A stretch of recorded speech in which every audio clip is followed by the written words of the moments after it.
শরীরে অসুস্থতা বোধ করলে সঙ্গে সঙ্গে এই সূরাটি পড়বেন। ইনশাআল্লাহ এই সূরাটির ফজিলতে আপনি সুস্থ হয়ে উঠবেন। সূরাটি পড়ে আপনার শরীরে ফু দিবেন এবং সূরাটি পড়ে পানিতে ফু দিয়ে পানিটা খাবেন। আল্লাহ তাআলা আপনাকে দ্রুত সুস্থতা দান করবে। আপনার একটি শেয়ারে অসংখ্য অজানা মানুষ এই সূরাটির আমল করবে, তার বিনিময়ে আল্লাহ তাআলা আপনাকে অসংখ্য অগণিত নেকির অংশীদার বানাবেন। সূরাটি হচ্ছে সূরাতুল ফাতিহা। এটির আরো একটি নাম রয়েছে আয়াতুশ শিফা। আমার সাথে পড়ুন, বিসমিল্লাহির রহমানির রহিম।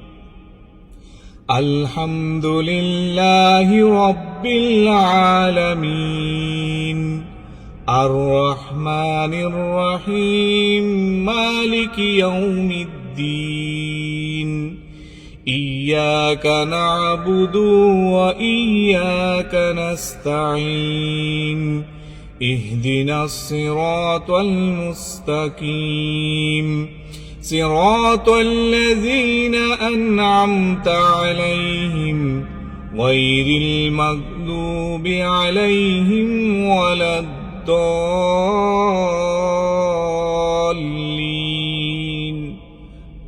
আমিন।